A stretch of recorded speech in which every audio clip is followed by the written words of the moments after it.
నమస్కారం NSTV news కి స్వాగతం. నా పేరు సంధ్య. ముందుగా వార్తల్లోని ముఖ్యాంశాలు. బైన్సా పట్టణంలోని 26వ వార్డులో ఓట్ల నమోదులో జరిగిన అవకతవకలను నిరసిస్తూ ప్రజా చైతన్య వేదిక ఆధ్వర్యంలో భారీ ర్యాలీ నిర్వహించారు.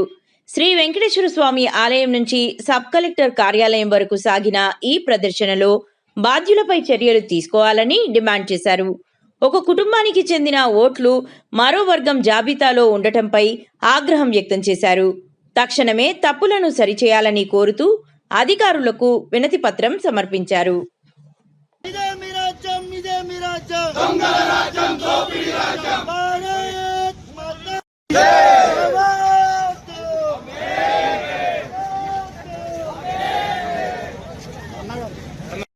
ఇంకా టైం ఉంది కాబట్టి అట్లాంటివి కూడా మీకు ఏమైనా ఇంకా కంప్లైంట్స్ ఉంటే మనకు ఆల్రెడీ చాలా ఆల్మోస్ట్ 1000 కంటే ఎక్కువ అట్లా కంప్లైంట్స్ వచ్చాయి.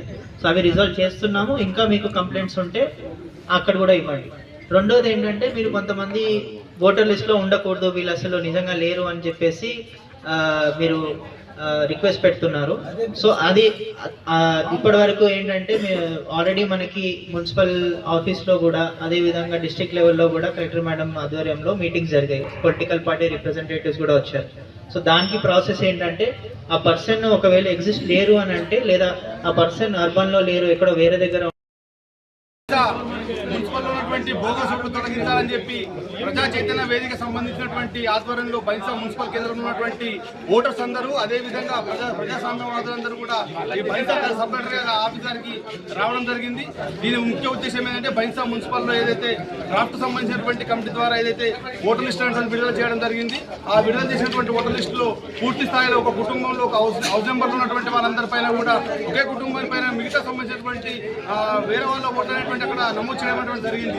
ఇది పూర్తి స్థాయిలో చట్టపరమైనటువంటి పరిధిలో లేదు. ఇది పూర్తి స్థాయిలో రాజ్యాంగానికి వ్యతిరేకంగా జరుగుతున్నటువంటి చర్య. కాబట్టి వెంటనే బైన్సా మున్సిపల్ ఉన్నటువంటి ఏదైతే సంబంధించినటువంటి ఏదైతే మున్సిపల్ ఓటర్ లిస్ట్ ఏదైతే ఉందో దాన్ని వెంటనే సవరించాలని చెప్పి మేము అందరం కూడా కోరుతా ఉన్నాము. ఈ సవరించలేలా ఖచ్చితంగా సంబంధించిన ఎలక్షన్ జరగకూడదని చెప్పి కూడా మేము విజ్ఞప్తి చేస్తా ఉన్నాము. ఎందుకంటే ఇది ప్రజాస్వామ్య వ్యవస్థ. ఖచ్చితంగా ఓటు అనేటువంటి ఆయుధం ఏదైతే ఉందో దాన్ని పూర్తి స్థాయిలో నిర్వీర్యం చేయడానికి కుట్ర జరుగుతున్న విషయం మనకు అర్థమవుతా ఉంది. కేవలం ఒక పక్షం సంబంధించినటువంటి వాళ్ళు మాత్రమే వాళ్ళ లబ్ధి కొరకు, రాజకీయ ప్రతిఫలం కొరకు చేస్తున్నటువంటి పని తప్ప వేరే కాదని చెప్పి స్పష్టంగా అర్థమవుతా ఉంది.